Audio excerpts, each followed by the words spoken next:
आपने बहुत बड़े चूजे को छोटे से कूजे में बंद करना है।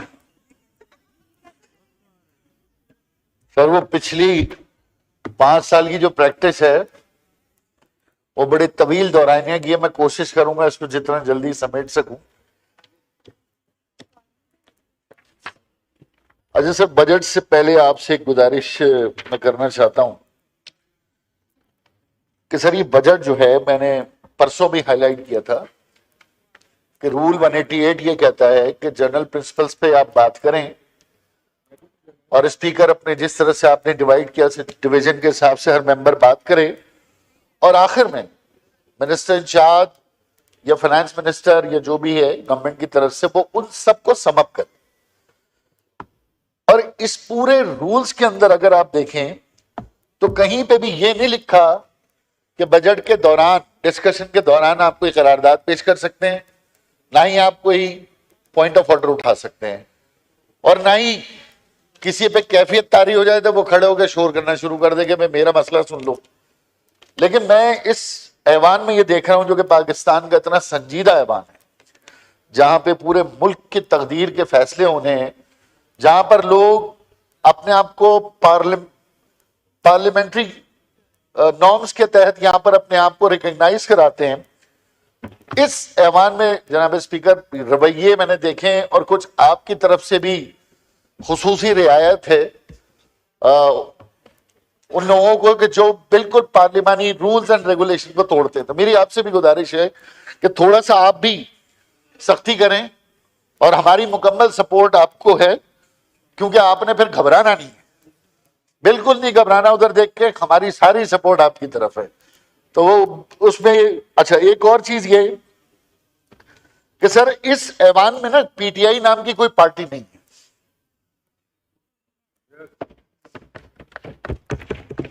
इस ऐवान में पीटीआई नाम की कोई सियासी जमात एग्जिस्ट ही नहीं करती। तो यहां पर मुख्तलिफ तकारीर हो रही हैं और आज भी मैं देख रहा हूं अदालतों में भी यही बहस हो रही है। यहां पर अभी भी ये तय नहीं है, बहरहाल यहां पर सुन्नी इत्तेहाद काउंसिल एक जमात है, वो जमात एग्जिस्ट करती है, उस जमात के बारे में बात हो सकती है, उस जमात का नाम लिया जा सकता है। बाकी जो मेंबर किसी जमात का ही नहीं है, उस जमात का इस हाउस में नाम ही नहीं लेना चाहिए। वो तो स्ट्रेंजर है, वो तो बिल्कुल एक अजनबी सी बात है। और एक बात और कहूं मैं, अभी तो अदालत ने फैसला करना है। ये तो बड़ा अच्छा काम हो जाएगा कि जिसके बाद 10-12 अरब रुपए हो, वो 200 बंदा इकट्ठा करे, एक सियासी पार्टी बनाए और उसके बाद एक टेंट लगा ले कहीं डी चौक पर, क्या हो भाई आजाद उम्मीदवार, जीतते जाओ तो आते जाओ, जीतते जाओ तो आते जाओ, हैं? और वो कोई 20, 25, 50 बंदे जमा करके उसमें वजीर भी बना ले, वजीर आला भी बना ले। तो ये तो एक नया काम शुरू हो रहा है इस मुल्क का। लेकिन मुझे उम्मीद है कि अदालत इसमें फैसला देगी। और आखिर में सर ये भी है कि लोगों ने यहां पर, बड़ी बात होती है, लोगों ने वोट दिए कि भाई बड़े नजरियाती लोग ऐवानों में जाएंगे, लेकिन यहां पे मैं देख रहा हूं नजरियाती कम नफ्सियाती ज्यादा आ गए हैं। ऐसे ऐसे दौरे पड़ते हैं, ऐसी ऐसी कैफियत तारी होती है। मेरी गुजारिश ये थी, मैंने कहा लोगों ने वोट नजरियात की बुनियाद पे दिए हैं कि नजरियाती लोग ऐवान में जाएंगे, लेकिन यहां नजरियाती कम और नफ्सियाती ज्यादा नजर आ रहे हैं। अब बजट पे आता हूं। अब बजट सर मेरा समय शुरू होता है अब। अच्छा सर बजट में सबसे पहले तो आपका बहुत शुक्रिया। बानियाने पाकिस्तान का एहसान है कि आज हम इस ममलकती खुदादाद में आजादाना अपने वतन में सांस ले रहे हैं, जिद्दोजहद कर रहे हैं।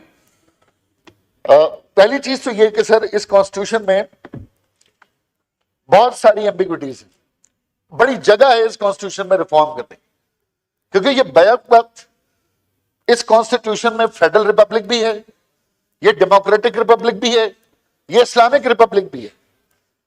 तो मेरी गुजारिश है, जिस तरह पूरी दुनिया में होता है कि आइन के अंदर मुतवातिर तब्दीली के लिए नेशनल असेंबली में या सेनेट में एक मुस्तकिल कमेटी तश्कील दी जाए जो इस आइन के अंदर इसमें तब्दीली को प्रपोज करती रहे। अब यहां पर एक वजीर साहब ने कहा कि वो शैडो बजट वाली बात, सर हम तो पिछले 10 साल से सूबे सिंध में भी मैं, मेरी राना अंसार अपोजिशन लीडर थी और अभी अली खुर्शीदी, हम मुसलसल शैडो बजट पेश करते हैं और यहां पर इस हाउस में मुसलसल फारूक सत्तार भाई शैडो बजट एमक्यूएम की तरफ से पेश करते रहे और इस बार भी हमने शैडो बजट पेश किया है। अब शैडो बजट का मकसद, अच्छा ये सिर्फ एमक्यूएम पेश करती है, ये पूरे पाकिस्तान को मैं बताना चाहता हूं कि जितने तवातुर से गुज़िश्ता 15 साल से लगातार अगर कोई जमात, और भी जमात होगी, किसी ने कभी दिया होगा किसी ने कभी, लेकिन लगातार अगर कोई बजट पेश कर रहा है शैडो, तो वो सिर्फ एमक्यूएम के नुमाइंदे हैं जो सूबाई असेंबली और कौमी असेंबली में। और उसमें एक चीज और है, फिर बजट में मैं तजवीज देना चाहूंगा, यहां पे मैं चीफ मिनिस्टर सिंध मुराद अली शाह की तरह तारीफ करता हूं कि सर उसने पेपर को, बजट में जो पेपर्स थे उन्होंने बजट को पेपरलेस कर दिया। तो यहां पे भी कोशिश है कि ठीक है रिकॉर्ड के लिए मैं हार्ड कॉपी चाहिए, लेकिन बजाय मेहरबानी ये जो 15-15 किलो 20-20 किलो की किताबें हैं इनको यूएसबी में समेट दिया जाए और सिर्फ 4 किताबें में पकड़ा दी जाए, पीएचडीपी है, बजट इन ब्रीफ है, बजट एट ए ग्लांस है, बस ये 3-4 किताबें हमारे लिए काफी, बाकी यूएसबी में दे दी जाए। तो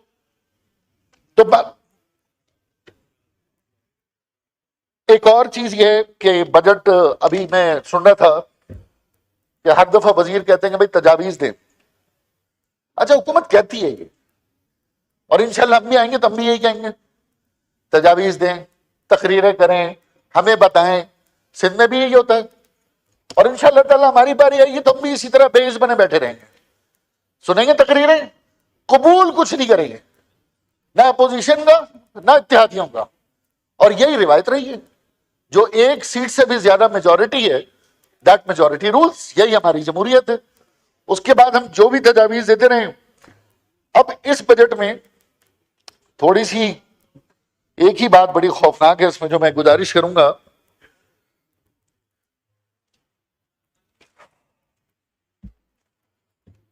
सर ये रेवेन्यू रिसिप्ट, कैपिटल रिसिप्ट और एक्सटर्नल रिसिप्ट, इसके साथ ये बजट हमारे पास मौजूद है। और इसमें जो मैंने देखा है page number 5 budget in brief, इसमें जो हमारा टोटल बजट है वो एक्चुअली 10.37 ट्रिलियन है, जिसको हम 8,500 रुपए लोकल बोरोइंग के साथ मिलाकर 18.8 ट्रिलियन कह रहे हैं। अब ये 8,500 रुपए कहां से आने हैं, ये तो गवर्नमेंट ने यकीनन करना है, इसमें हेड दिए हैं कि बैंक बोरोइंग है, एक्सटर्नल रिसिप्ट है, प्राइवेटाइजेशन प्रोसीड है। मेरी गुजारिश ये सर कि असल में ये बजट 18.8 ट्रिलियन का नहीं है, क्योंकि असल बजट तो इस किताब में है ही नहीं। असल बजट जो है वो एबीएस के अंदर होता है, एनुअल बजट स्टेटमेंट। और अगर एनुअल बजट स्टेटमेंट में आप देखें तो एनुअल बजट स्टेटमेंट के अंदर असल बजट यहां पर है पेज नंबर 1 पर, समरी ऑफ द रिसिप्ट्स, और ये बजट है 24.3 ट्रिलियन का। और जब मैंने 24.3 ट्रिलियन का ब्रेकअप निकाला तो स्पीकर साहब मुझे ये पता चला कि 5.1 ट्रिलियन इस बजट में एक्सपेंस दिखाया गया है जो कि रेवेन्यू में नहीं है। और जब 5.1 ट्रिलियन को मैंने डॉलर्स में कन्वर्ट किया तो वो फिर आया 18 बिलियन डॉलर। तो 18 बिलियन डॉलर के इस बजट में एक्सपेंडिचर दिखाए गए हैं, लेकिन वो 18 बिलियन डॉलर कहां से आना है वो इस बजट के अंदर कोई सोर्स नहीं। अब यकीनन आप उसको चाइना कह लें, आईएमएफ कह लें, सऊदीया कह लें, दुबई कह लें, लेकिन आप 18 बिलियन डॉलर के डेफिसिट के अंदर हैं, 8,500 के डेफिसिट पे नहीं है। एक और चीज जनाब मैं ये भी बताना चाहूं कि ये जो आपका बजट है, अभी यहां तकरीर की कुछ लोगों ने और मेरे मेंबर्स ने ये कहा कि भाई ये इनडायरेक्ट टैक्स कम होना चाहिए। साहब 9 मिनट हो गए हैं, वाइंड अप करें प्लीज। चलो घर चलो, वाइंड अप करें, 9 मिनट हो गए थोड़ा सर। डायरेक्ट और इनडायरेक्ट टैक्स है, यहां पर रहमान में कह रहे हैं, मेरे पीपल्स पार्टी के दोस्त भी कह रहे हैं, पीएमएलएन भी कह रहे हैं, और शायद पीटीआई के लोग भी कह रहे होंगे, पता नहीं बजट पे इन्होंने तकरीर की है नहीं की मुझे नहीं पता। लेकिन इनडायरेक्ट टैक्स जब भी बढ़ता है आम आदमी पे प्रेशर आता है, आम आदमी पे लोड आता है। ये जो बजट है इसमें भी जनाब स्पीकर इनडायरेक्ट जो है हमारे पास जो परसेंटेज है, अगर आप देखें तो वो 42% हमारा डायरेक्ट टैक्स है और 57% हमारा इनडायरेक्ट टैक्स है। अच्छा, यहां पे बात हो रही है, पाकिस्तान पीपल्स पार्टी के रिप्रेजेंटेटिव ये बात कर रहे हैं कि भाई इनडायरेक्ट टैक्स आपको कम करना है और डायरेक्ट बढ़ाना है। सूबा सिंध के अंदर 92% इनडायरेक्ट टैक्स है और 8% डायरेक्ट टैक्स है। यानी जहां पर तो हम बात कर रहे हैं इनडायरेक्ट टैक्स को आप कम करें, लेकिन जहां जहां हुकूमत है वहां इनडायरेक्ट टैक्स जो है 92% है। इसी तरीके से स्पीकर साहब, मैं ये भी कहना चाहता हूं कि फिर उसके बाद ये पैसा सूबों को चला जाता है एनएफसी के जरिए और 7.2 ट्रिलियन सूबों को चला जाएगा। अब सूबों को जो जाता है, सर एक बड़ी करेक्शन कर रहा हूं, मैं सिंध असेंबली में भी ये करेक्शन कर चुका हूं। बड़ा शोर होता है आइन का आर्टिकल 158 हमारी 10 मिनट हो गए हैं, आपके 10 लोग और रहते हैं और आपकी पार्टी का टाइम खत्म हो चुका है कल से, तो काइंडली प्लीज वाइंड अप करें प्लीज, मैं गुजारिश कर। आप थोड़ा दिल लगा के सुनेंगे तो आपका भी दिल लगेगा। मैं दिल लगा हुआ है मगर आप चूजे को बंद नहीं कर रहे। सर अगर इधर उधर की बात करूं तो बेशक आप माइनस कर दीजिएगा मुझे। अच्छा सर, 158 का जिक्र होता है, अगर तो किसी के पास दलील है तो इसका जवाब दे, वरना आइंदा आर्टिकल 158 पे बात ना करे। ये जो नेशनल फाइनेंस कमीशन में पैसे मिलते हैं, इसमें तमाम सूबे गैस की रॉयल्टी भी लेते हैं, नेचुरल गैस पे रॉयल्टी लेते हैं, क्रूड ऑयल पे रॉयल्टी लेते हैं और नेचुरल गैस पे एक्साइज ड्यूटी भी लेते हैं। अरे जब तुम गैस के पैसे ले लेते हो, जब ऑयल के पैसे ले लेते हो, तो फिर विभाग से कैसे आप चीख के कहते हो कि जी आइन का आर्टिकल 158 कहता है पहले हमें गैस दो। या तो गैस लो या गैस के पैसे छोड़ो। पैसे भी चाहिए और गैस भी चाहिए, और हम अपने अपने सूबों में बेवकूफ बना के रखा हमने अपनी आवाम को। और एक और इसमें ये बस वाइंड अप करें प्लीज, प्लीज वाइंड अप करें 30 सेकेंड्स। मुझे तो मजा ही नहीं आया।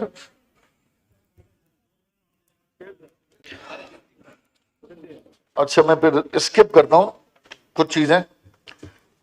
मतलब शेर पढ़ दें, अब आखिरी शेर पढ़ दें। सर आखिरी ना कहें सर, अभी जीना है। अच्छा जनाब स्पीकर, मैं ये भी कहना चाहता हूं कि इस वक्त जो सूरत हाल आई है, जो कि मूसा गिलानी साहब ने फरमाया है, बल्कि इससे पहले मैं ये कहना चाहता हूं कि बजट स्पीच में फाइनेंस मिनिस्टर एक बात कह रहे थे कि आम आदमी को अशियाए खुर्दनोश उसके लिए सस्ता हो गया।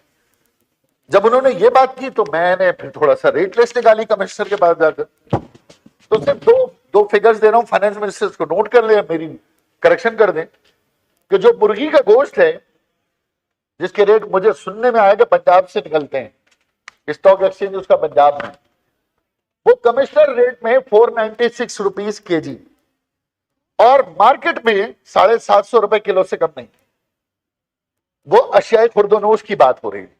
ठीक है, एक और मैं आपको ठीक है, बता गया आपका पॉइंट। बस अब शुक्रिया शुक्रिया साहब, 13 मिनट हो गए हैं बस, प्लीज।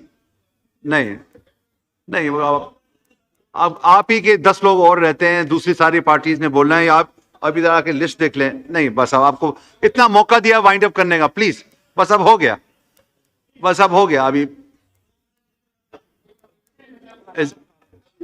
इजहार साहब का खोलें, ख्वाजा साहब का माइक खोलें। अभी किसी पे कैफियत तारी हो जाएगी, उधर से आप माइक खोल देंगे और 15 मिनट बात होती रहेगी, हमें भी करने दें।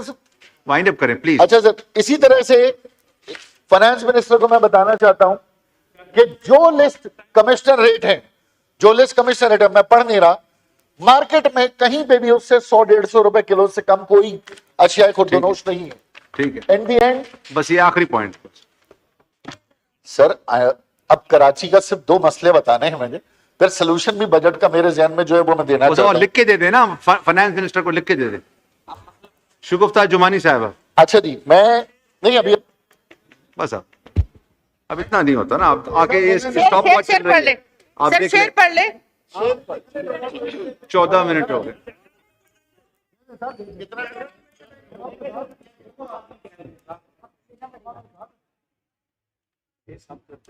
ये ख्वाजा साहब का माइक खोलें। Khwaja Sahab please 30 seconds.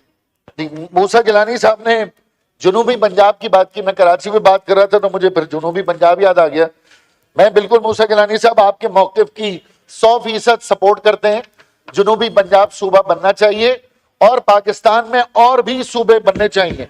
कराची का सिर्फ शुक्रिया। आखिरी कराची का इशू शुक्रिया है। इंतजार साहब, बस हो गया भाई। मेंबरान से गुजारिश है कि अपने अहम नुकात जो हैं वो अपनी तकरीर की शुरू में कर लिया करें। इस अब के बाद 8 मिनट से ज्यादा हर स्पीकर को नहीं दिए जाएंगे काइंडली। आप ही पार्टी सब ने लिस्टें दी हुई हैं जो कि हमने कल वाइंड अप स्पीच है फाइनेंस मिनिस्टर की, और उससे पहले सबने बोलना है। ये एससीआई की लिस्ट पड़ी है, पीएमएलएन की लिस्ट पड़ी है, तो ये काइंडली हमें ये प्रेशर है कि सबको मौका मिले। शुगुफ्ता जुमानी साहबा। बहुत शुक्रिया जनाब डिप्टी स्पीकर साहब।